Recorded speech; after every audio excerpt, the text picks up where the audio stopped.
जीवित हैं और माता पिता अपनी बेटी के घर अगर नहीं जा सकते तो वो अपने बेटे को कहते हैं कि तू जा, और तू जाकर अपनी बेटी के यहाँ, अपनी बहन के घर जाकर रक्षाबंधन पर राखी बंधो।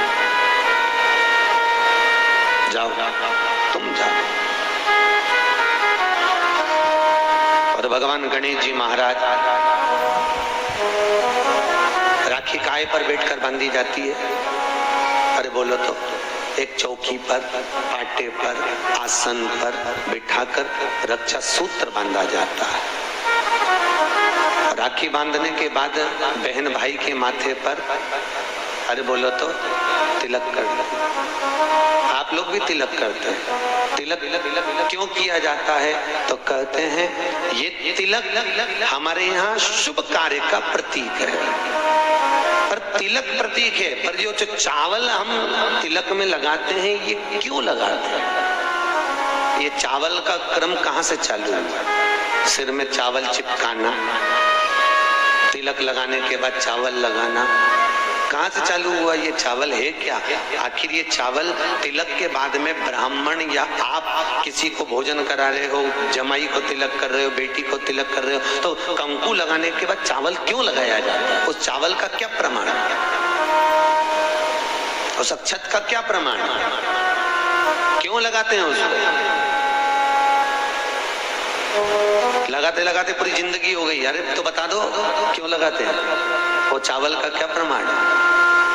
कि कंकु का तिलक तो लगाया, वो हमारे यहाँ शुभ कार्य का प्रतीक है, समृद्धि का प्रतीक है। पर जो अक्षत हम माथे पर किसी के लगाते हैं कंकु लगाने के बाद में, चंदन लगाने के बाद में जो चावल लगाया जाता है, वो चावल का क्रम क्या है? तो शास्त्र कहता है, सुंदर विष्णु पुराण में भगवान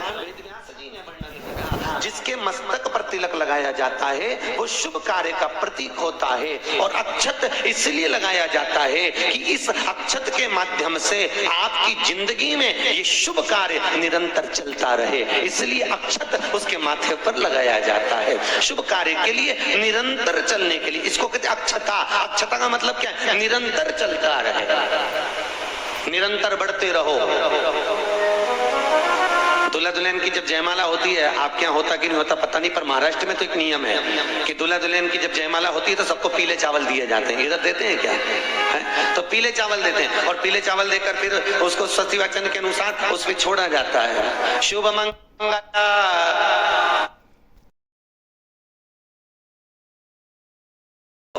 सावधान, शुभ मंगला, सावधान।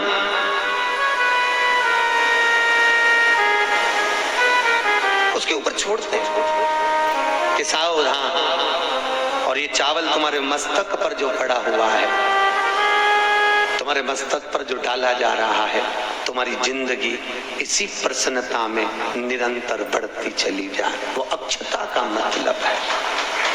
केवल एक देव है महादेव जिनको खंडित चावल कभी नहीं चढ़ता।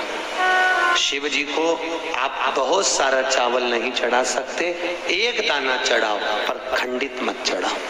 अक्षत, शंकर को कोई चीज खंडित नहीं चढ़ती। बेलपत्र भी चढ़ाओ, भले एक चढ़ाओ, पर पूर्ण चढ़ाइए।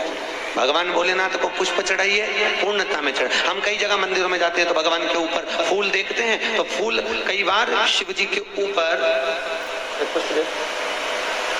कई बार शिव जी के ऊपर, भगवान के ऊपर, आपके घर के मंदिर में कई बार कई लोग जो पुष्प चढ़ाते हैं, वो पुष्प चढ़ाने का तरीका भी लोगों को नहीं मालूम। जो फूल चढ़ाते हैं वो कई बार देवता के ऊपर रख देते हैं, इस तरह से। भैया शास्त्र कहता है जिसके ठाकुर जी पर, जिसके मंदिर में, जिसके देवी देवता पर अगर पुष्प को उल्टा रख दिया जाए तो जितने शुभ कार्य हमारे घर में होने वाले रहते हैं वो सारे टलते चले जाते हैं। आज की जगह कल, कल की जगह परसों, परसों की जगह नरसों, नरसों की जगह खरसों। तुम करके देखना, अपने आप शुभ कार्य टलेंगे। इसलिए भगवान के सम्मुख में जो पुष्प चढ़ाया जाता है वो सीधा चढ़ाया जाता है। यहाँ तक शास्त्र कहता है अगर भगवान को पुष्प चढ़ा रहे हो तो अगर सीधा और उल्टा नहीं मालूम तो नीचे की जो डांट है उसको तोड़ दीजिए और पत्ती की पत्ती, पंखड़ी की पंखड़ी भगवान को समर्पित कर दीजिए। वो शिव जी को स्वीकार होगा, वो भगवान को स्वीकार होगा। ये उसी में कहा है, उसी में का सुख है। जैसे पानी में पड़ा हुआ पुष्प काय में पड़ा हुआ? अरे बोलो जम के, पानी में। कई माताओं की आदत रहती है, हमने कई ब्राह्मणों को भी देखा, कई लोगों को देखा, क्या करते हैं, कमंडल ले जाते हैं, कमंडल डोलची, कमंडल में पानी रहता है, एक बाल्टी में पानी रहता है, और पेड़ पे से तोड़ के उसमें डालते रहते हैं। फूल को तोड़ा, उस बाल्टी में डाल लिया, बाल्टी में पानी है, उस पानी में फूल डल गया। और अगर पानी में फूल डल गया और उस फूल को निकाल कर आपने महादेव को समर्पित करा, देवी देवता को समर्पित करा, ठाकुर जी को समर्पित करा, कृष्ण राम नारायण लक्ष्मी को समर्पित करा, तो जो पानी में पड़ा हुआ फूल निकाल कर अगर हमने देवता को चढ़ाया तो वो निर्माल्य के तुल्य हो गया। काय के तुल्य है? निर्मल। निर्मल जानते हो, भगवान पे चढ़ा हुआ फूल, मतलब उसका कोई परिभाषा नहीं है, तुम कितने ही चढ़ा लो, वो निर्माल्य के तुल्य। अगर पानी में पड़ा हुआ पुष्प निकाल कर पानी के श्री शिवाय नमस्तुभ्यम। हर हर महादेव। पूज्य प्रदीप मिश्रा जी ने आज हमें बहुत अच्छी बात बताई है। पूज्य प्रदीप मिश्रा जी ने बताया है कि हमें अपने घर के मंदिर में भगवान को कैसे पुष्प समर्पित करना चाहिए। पूज्य प्रदीप मिश्रा जी ने बताया है कभी भी फूल की डंडी भगवान की तरफ नहीं करना चाहिए। अगर आपको मालूम नहीं है तो इससे अच्छा है कि पीछे की डंडी को तोड़ दिया जाए और सिर्फ पत्तियां ही भगवान को समर्पित की जाए। और भोलेनाथ को तो कभी भी हम खंडित चावल या खंडित पुष्प या खंडित बेलपत्री नहीं समर्पित करनी चाहिए, इससे सभी कार्य उल्टे होने लगते हैं। अगर आपको पूज्य प्रदीप मिश्रा जी की कथा और उपाय अच्छे लगे तो एक लाइक और एक कमेंट अवश्य करें। श्री शिवाय नमस्तुभ्यं।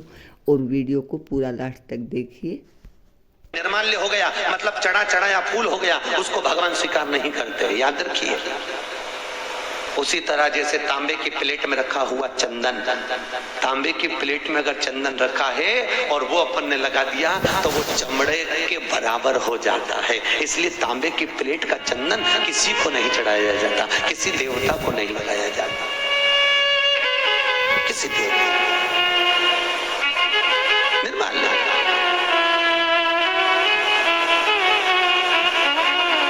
भगवान शिव कहते हैं तुम्हारे पास में कुछ नहीं है, पूर्णता का समर्पण, पूर्णता। पर आज के जमाने में लोग पूर्णता देते कहां हैं? एक बात बताओ, भगवान के मंदिर में नारियल फोड़ा, राम जी के मंदिर में, हनुमान जी के मंदिर में नारियल फोड़ा, और वो नारियल फूटने पर अच्छा निकल गया तो भगवान ने स्वीकार करा कि नहीं करा? अरे बोलो जम के, अच्छे से बोलो, करा? अच्छा ठीक है, आप बोल रहे हो करा, शिवा पुराण करे ही नहीं करा। अगर नारियल फोड़ने पर राम मंदिर, हनुमान मंदिर में, देवी मंदिर में नारियल को फोड़ा और फूटने के बाद अगर वो नारियल अच्छा निकल गया, उसमें से थोड़ा सा टुकड़ा तो तुमने भगवान को चढ़ाया, बाकी का सब घर ले जाके चक्कू से निकाल के खा गए। और मान लो वो नारियल फूटने पर बेकार निकल गया तो तुम उसको घर ले जाओगे? नहीं। क्या करोगे? जब हनुमान जी की परिक्रमा कर रहे होगे तो नारियल को वहीं पटक। तो भगवान शिव की कथा कर रही है कि भगवान शंकर को पूर्णता का भाव चाहिए। बेलपत्र दो, पूर्ण दीजिए, पुष्प दो, पूर्ण दीजिए, जो कुछ अक्षत भी दे रहे हो तो पूर्णता में दीजिए। भगवान को अधूरा समर्पण नहीं चाहिए। शंकर जी की तो केवल एक अपूर्णता है, वो परिक्रमा है। देखिए शिव जी की परिक्रमा कितनी होती है? आधी, पूरी नहीं होती। वो भी क्यों होती है आधी? ये शंकर जी ने गड़बड़ी कर दी थी ना। बड़ा जो बेटा था वो माँ को प्रिय था और छोटा बेटा, अरे बोलो तो, बाप को प्रिय था। अब शंकर भगवान बड़े आनंद में, अभी उन्होंने क्या करा, शंकर जी को गणेश जी से बड़ा लगाव हो गया था, बड़ा लगाव एक बार बहुत। और भगवान भोलेनाथ जी ने कहा जाओ, जो पृथ्वी की पहले परिक्रमा कर कर आएगा उसका प्रतीक है तो गए मोर पर, गणेश जी बैठे चूहे पर, और माता पिता की परिक्रमा लगा ली। अब माता पिता की परिक्रमा लगाई तो शंकर भगवान को हंसी आ गई और शंकर जी ने रोक कर कहा बेटा क्या कर रहे हो? भोलेनाथ जी से कहा पिताजी मैंने आपकी परिक्रमा लगा ली, तमेव माता च पिता तमेव बंधु च सखा तमेव, मैंने आपकी परिक्रमा लगा ली, मतलब मेरी पृथ्वी की परिक्रमा हो गई। तो भगवान भोलेनाथ ने कहा गणेश मैं तुझे प्रथम गिनती में गिनता हूं तो पहले पूजा जाएगा। जैसे ही भगवान शंकर ने बोला माता पार्वती सिंहासन से खड़ी हो गई। पार्वती सिंहासन पे से जैसी खड़ी हुई, थोड़ी देर में कार्तिक के बाबा आ गए और कार्तिक ने आकर कहा, वाह माँ, वाह माँ, गजब करा तुमने, छोटे भाई को प्रथम गिनती में गिनवा दिया और मैं बड़ा बैठा ही रहा। मैं तो परिक्रमा करने गया था माँ, परिक्रमा गणेश ने करी वो तुम्हारी करी, पर पिता के वचन को अगर निभाया तो मैंने निभाया है कि जो पृथ्वी की पहले परिक्रमा कर कर आएगा वो प्रथम गिनती में गिना जाएगा। मैंने पृथ्वी की परिक्रमा करी है, माना आप माता हो, माना आप पिता हो, पर गिनती तो वही कराई गई। माँ, आज मेरा अपमान हुआ है। कार्तिकेय जी ने कहा, जगदम्बा खड़ी होकर बोली, भोलेनाथ, मैं आपसे वचन लेती हूँ, आप भोले हो, आप दयालु हो, आप करुणा सागर हो, जो आपकी परिक्रमा लगाएगा आप उसको हर कुछ दे दोगे, इसलिए आज आपसे वचन लेती हूँ कि आपकी परिक्रमा जिंदगी में कभी पूरी ना लगे, जो लगाए उसे हत्या का दोष लग जाए। शिव जी ने कहा, तथास्तु, तथास्तु। उस दिन का नियम है, शिव जी की परिक्रमा आधी चालू होकर आधी में पूर्ण हो जाती है, पर बाबा भोलेनाथ जी की परिक्रमा पूर्ण नहीं होती, क्योंकि बहुत सरल देव है साहब बाबा भोलेनाथ, बहुत सरल, बहुत सरल। कितना सरल देव। आपके यहाँ कोई ऐसा देवता बताओ, राम जी के ऊपर दिन में 2 बजे जाके पानी चढ़ा के बताओ। श्री शिवाय नमस्तुभ्यम, हर हर महादेव। पूज्य प्रदीप मिश्रा जी के उपाय देखने के लिए मेरे चैनल को लाइक, कमेंट और शेयर जरूर करें, और उससे पहले फॉलो जरूर करें ताकि अगली वीडियो की नोटिफिकेशन आप तक आ सके। श्री शिवाय नमस्तुभ्यम, हर हर महादेव।